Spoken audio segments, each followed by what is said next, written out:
It's a con job. Cost yourself a lot of jobs, a lot of factories closed. There is never a dull day here. Welcome back to Moose and Loose. My name's David. Today we've got Donald Trump at the UN, absolutely ripping the UN a new one. He spends almost 10 minutes obliterating Mark Carney's net zero agenda, his eco-green agenda, the entire thing. We also got Pierre Poilievre destroying the Liberals in the House of Commons, savagely wrecking Gary Anasandri and Sean Fraser. Got a couple other updates here. Let's jump into this. Got some updates on the ostrich situation. This is getting nasty. They're basically telling them now to leave, otherwise they'll get arrested. Now you might be wondering why they're trying to get rid of these birds. You might want to just read what's on the screen there. This isn't just coming from one outlet, as you can see here, coming from Castnet. It's the same thing here. And notice this, back from 2021. His article also from 2021. It's almost like they don't want this problem solved. Time to get rid of the birds. Decades of life will be put into dumpsters. Decades of life is going to fall to their knees in the next 24 to 48 hours if you don't stand up. We are asking for true leadership. Leadership in Canada, you rise up. This is our time. Please, we are asking you, we are screaming. Help us. Look what they're doing to this family. This is Canada now. What's next? We're going to put a ban on travel. Oh, wait, we already did that one. So what comes after that? We're not going to have elections anymore? Is this just turning into an authoritarian country? They're terrorizing this poor family here that has highly valuable ostriches. And these CFIA officers and RCMP? That was prior to this operation. You can see here in this photo, they're proving a point that they're not wearing hazmat suits, so these ostriches aren't dangerous. Unleashing the full weight of the Canadian government on a family farm is shameful. Test the birds and the answer will be clear. Where are the federal politicians on this? I'm shocked by this. There's no federal politicians speaking up on this. It's kind of sad. Something else I wanted to point out is the RCMP are breaking the law here. We've got Dre Humphrey here saying that they're terrorizing the ostriches with their drones. I pointed this out yesterday. Warren, Why are you arguing? there's an injured ostrich over here because of this operation. The RCMP was flying their drones far too low, and it caused complete hysteria with the birds. I have never... This is breaking both federal law. Everyone who commits an offense who willfully causes or being the owner willfully permits to be caused unnecessary pain, suffering, or injury to an animal or a bird. They're also breaking BC law. Person who herds or harasses wildlife with the use of motor vehicle, aircraft, boat, or other mechanical device commits an offense. The RCMP, the CFIA, the Canadian Food Inspection Agency are breaking the law here. They need to be charged for their crimes here. The problem is, who's going to charge them? Moving over to Ukraine here, I thought this was interesting. So Zelensky goes on a big speech here how Putin is stealing children and moving them over to Russia, and that's probably because they don't have any more kids over there because they're all gone now. I now have the honor to turn to the Right Honourable Prime Minister Mark Carney of Canada. Prime Minister, the floor is yours. So this is interesting here because Mark Carney sitting here giving his speech. Why is his wife sitting next to him? And I'm assuming that this is Zelensky's wife over here. Why are either of them up there? Thank you, Chair. Mr. President, dear Volodymyr, Madam First Lady, dear Olena, Diana, friends, it's an honor to be here. It's a tragedy that we must gather together. And it's a tragedy that we're all committed to reverse. You know, this guy goes on to give a big speech about the kids missing and all that stuff. I can't verify if any of that information is true, but what's interesting is there's no talk about Mark Carney's investments here in rebuilding Ukraine. Are they talking about that? He's going to profit off this handsomely. No mention of that. It's also sad that no one else is talking about this. If you didn't watch my channel, you wouldn't know about this because there's literally zero media anywhere else that is talking about this. That's sad. Why is it some random guy on YouTube that is bringing this up? The media in our country is horribly corrupt. What we've got here today is Donald Trump absolutely ripping the UN, the whole woke left agenda, eco-green, all of it. He's absolutely destroys it here. This is absolutely savage, this speech here. This is 10 minutes of his 1 hour speech. He goes off. Any longer. You're doing it because you want to be nice, you want to be politically correct, and you're destroying your heritage. They must take control strongly and immediately of the unmitigated immigration disaster and the fake energy catastrophe before it's too late. The carbon footprint is a hoax made up by people with evil intentions, and they're heading down a path of total destruction. You know, the carbon footprint was a big, big thing a few years ago. I remember hearing about the carbon footprint, and then President Obama would get into Air Force One, a massive Boeing 747, and not a new one, an old one with old engines that spew everything into the atmosphere. He'd talk about the carbon footprint. We must do so. Then he'd get in and he'd fly from Washington to Hawaii to play a round of golf. And then he'd get back onto that big, beautiful plane and he'd fly back and he'd talk about, again, global warming and the carbon footprint. It's a con job. At extreme cost and expense, Europe reduced its own carbon footprint by 37%. Think of that. Congratulations, Europe. Great job. You cost yourself a lot of jobs, a lot of factories closed, but you reduced the carbon footprint by 37%. However, for all of that sacrifice and much more, it's been totally wiped out and then some by a global increase of 54%. I love that he brings this up, and he's going to go into it more, but China obviously opening a new coal-fired power plant every week. It doesn't matter what we do here on the West, really. America can make a bit of a dent if they wanted to drastically reduce their carbon footprint, but Canada, we don't make a dent, and we're already basically net zero, depending on the wildfire season. Much of it coming from China and other countries that are thriving around China, which now produces more CO2 than all the other developed nations in the world. So all of these countries are working so hard on the carbon footprint, which is nonsense, by the way. It's nonsense. You know, it's interesting.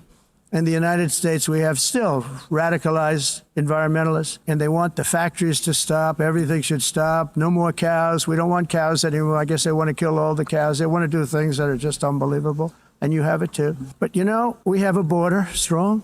And we have a shape, and that shape doesn't just go straight up. That shape is amorphous when it comes to the atmosphere. And if we had the most clean air, and I think we do, we have very clean air. We have the cleanest air we've had in many, many years. But the problem is that other countries, like China, which has air that's a little bit rough, it blows. And no matter what you're doing down here, the air up here tends to get very dirty because it comes in from other countries where their air isn't so clean. And the environmentalists refuse to acknowledge that. Same thing with garbage. In Asia, they dump much of their garbage right into the ocean. And over about a 1 week and 2 week journey, it flows right past Los Angeles. You've seen it. Massive amounts of garbage, almost too much to do anything about. Flowing past Los Angeles, past San Francisco, and then somebody will get in trouble because he dropped a cigarette on the beach. If the environmentalists, if the left really cared about this, they'd want tariffs put on China for their emissions, on India for their emissions. That's not happening. It's all big green grift just to make money. Mark Carney's entire agenda is built on this, and Trump is obliterating that here. In my experience with China, they are, amongst other things, very sincere and engaged on climate. This is a country run by engineers. This is a country that understands a lot of the engineering solutions to issues around emission. They've happened to have built real competitive advantage in a number of these areas as well. So there's a question of how, and there's almost a standing offer from them about how to engage in the global comments in and around climate. The whole thing is crazy. The primary effect of these brutal green energy policies has not been to help the environment, but to redistribute manufacturing and industrial activity from developed countries that follow the insane rules that are put down to polluting countries that break the rules and are making a fortune. They're making a fortune. European electricity bills are now 4 to 5 times more expensive than those in China, and 2 to 3 times higher than the United States. And our bills are coming way down. You probably see that our gasoline prices are way down. You know, we have an expression, drill, baby, drill. And that's what we're doing. We're going to be much lower in a year from now. America has those cheap gas prices because Canada is sending our cheap oil to them at bottom barrel prices below market value. They're able to refine that and either sell it or use it themselves. They're doing a lot of drilling themselves. They're getting a lot of energy. So combined, they have so much they can have cheap gas in America. If we had half a brain here in Canada, we would be having refineries and pipelines going out to the east and the west, and we would absolutely dominate. We would have so much money to pay for all of these social programs liberal NDP leftists want. But they've come way down over the last year. As a result, every air conditioner is like very uncommon to see one in some of these countries because the electric costs are so high. So while the U.S. has approximately 1,300 heat-related deaths annually, that's a lot, Europe loses more than 175,000 people to heat deaths each year because the costs are so expensive you can't turn on an air conditioner. What is that all about? That's not Europe.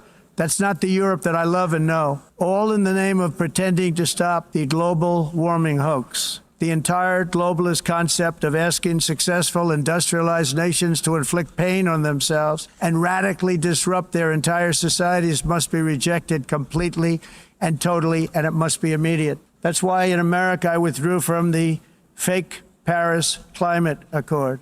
I would love to see what Carney's face looks like right now, a reverse camera looking in the audience, him watching Trump say this. By the way, America was paying so much more than every country. Others weren't paying. China didn't have to pay until 2030.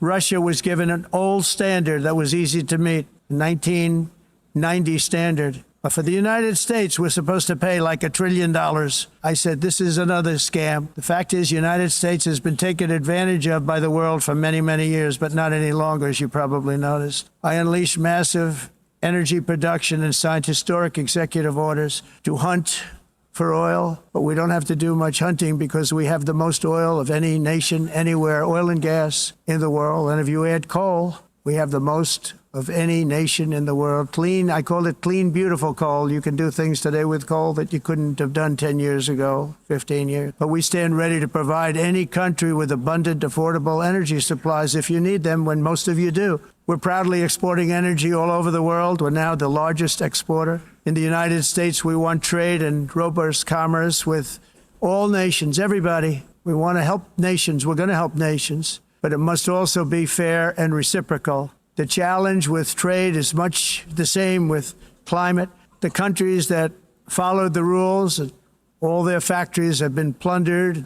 It's really sad to watch. They've been broken. They've been broken by countries that broke the rules. That's why the United States is now applying tariffs to other countries, and much as these tariffs were for many years applied to us, uncontrollably applied to us. We've used tariffs as a defense mechanism under the Trump administration, including my first term, where hundreds of billions of dollars in tariffs were taken in. And by the way, we had the lowest inflation, and now we have very low inflation. The only thing different is that we have hundreds of billions of dollars flowing into our country. As opposed to Canada, that is losing tens of billions of dollars. New pipelines being built by Canadian companies in America, like Enbridge, TC. TC, a company used to be called TransCanada, renamed themselves because it's better for business doing it in America to just be called TC. And Mark Carney rolling out his net zero agenda, so what, we can have more trade with Europe and the UK? Who cares? This is a green grift. But this is how we will ensure that the system works for everyone and is sustainable into the future. We're also using tariffs to defend our sovereignty and security throughout the world, including against nations that have taken advantage of former U.S. administrations for decades, including the most corrupt, incompetent administration in history, the sleepy Joe Biden administration. So he goes on to talk about tariffs more and other topics, but that was his section on green eco, ripping the UN and Mark Carney and all these leftists a new one. Trump just nuked the entire globalist agenda in one line. Why should strong nations cripple themselves just to please a corrupt elite? That's it. That line sums it up. They want us weak, divided, and broke. Best speech I've heard in my lifetime, but it will fall on deaf ears in the political class of the UK. Same goes in France, Australia, Portugal, and Canada. Moving over to the House of Commons, we got Pierre Poilievre destroying the Liberals here. Well, I have to admit, Mr. Speaker, in all my years here, I've not seen this before. On Monday, a minister says that his program won't work. On Tuesday, he says he's going ahead with the program, a program that will take $750 million away from frontline border and police services to go after Grandpa Joe's hunting rifle. A waste of money that police say they won't implement, and that the minister was caught on recording saying they will never implement. He even promised to bail his tenant out of jail if he breaks the law. When will the Prime Minister fire this minister? Mr. Speaker, let's be clear. If Grandpa Joe is using AR-15s to go hunting, I think we have to have a much more serious conversation about it. Yeah, but that's not what these guys are collecting. How many of those pew-pews are they actually going to collect? Not many. They are collecting Grandpa Joe's pew-pews. That's what they're doing here. Mr. Speaker, that minister did have a real conversation about guns. He was caught on tape admitting that his program won't work because it will go after legitimate hunters and sport shooters rather than after the 80% of guns that are used in crime, which come illegally across the border. He admits that his $750 million program won't work. He offered to bail his tenant out of jail if he breaks the rules. He lost track of 6,000 foreign criminals in our country. He admits he doesn't know what a gun license is. More than half of Canadians don't feel safe under his watch. Will the Prime Minister do the only thing that will secure our country and fire this incompetent minister? Mr. Speaker, you can't be serious about public safety if you're not serious about gun crime. My honourable colleague on the other side of the House raises concerns about the illegal flow of guns across the border. When he was in government, he made cuts that made it easier for illegal guns to come across the border. Mr. Speaker, we're going to be adding 1,000 officers at the border. He also has Yeah, you guys have been saying that for a long time. They have no plan to bring in any officers. They haven't hired a single officer, and they have zero plan to do so. Talk is cheap. on a commitment to legalize assault-style weapons and claims they're used for hunting. There are hunters in my community I'd love to introduce them to. They don't shoot deer with AR-15s. Yeah, but the government does. Just look at the story a year ago. The government hired Australian SWAT team, put them up in a helicopter and flew around an island around just off the coast of Victoria, pew-pewed a whole bunch of deer on the island, which is against the law. You can't hunt from a helicopter and you can't use an AR, period. This is real rich from the government. Honourable Leader of the Opposition. Mr. Speaker, it seems the Liberal strategy is to say that the public safety minister is not incompetent enough to be fired because they have, by comparison, an even more incompetent minister of justice. I guess everything is relative, Mr. Speaker. And I'm glad that to prove his incompetence, I'm glad he brought up the issue of border security, because we asked the government in an order paper question last week whether they'd keep their promise on 1,000 new border guards. They got back saying not only have they not hired the 1,000 more, they have no plans to do so. More incompetence from this public safety minister. When will the Prime Minister fire him? Mr. Speaker, with respect to the commitment to hire 1,000 officers at the border, I would point my honourable colleague opposite to the election campaign platform that Canadians across the country, including of the riding of Carleton, supported to make sure that we would defend our border against the flow of illegal guns and drugs into Canada. Mr. Speaker, for years I have watched Conservatives brush away gun crime as something that's completely unserious, pretending that it's only law-abiding people who shoot guns in this country. The fact is there are criminals who shot innocent people. We are going to do something about it. Yeah, you're really going to do something about it. A little boy got hit by a stray bullet just a couple weeks ago. Gang wars, stray bullet, and now he's gone. They're going to do something about it. In other news, we got Brampton man described as prolific offender with 5 lifetime driving bans, 35 convictions, and over 30 charges. Now faces fresh counts, including vehicle theft and probation breaches. What do you think, doctor or engineer? Speaker, it is incredible. Only that minister who ruined the immigration system, the ruined the housing market, could simultaneously repeat a promise while breaking it. Right. It was last week that the Liberal promise of another, yes, that's right, a Liberal promise is a prop.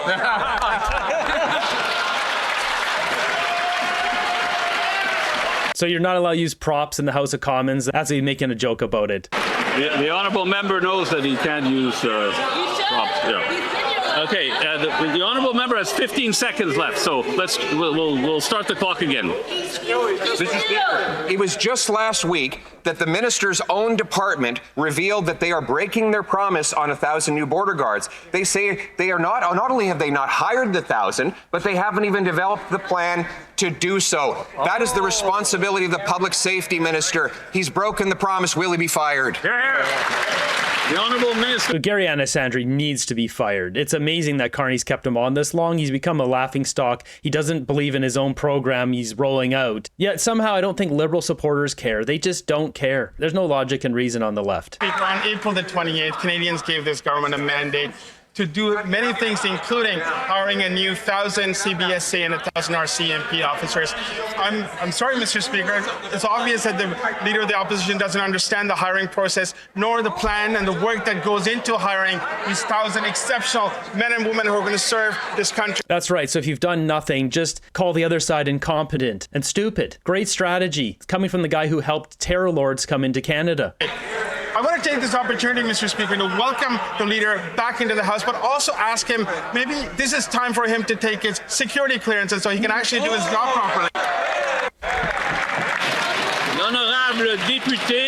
These guys are unbelievable. These liberal rats are all the same. Digging up that whole lie, that one's worked pretty well from them because the average person doesn't understand that if he gets that security clearance, then he can't speak freely. That's what the liberals want. They want to squelch free speech in Canada. And obviously we see that with the ostriches here. Wouldn't want to stop the gravy train now.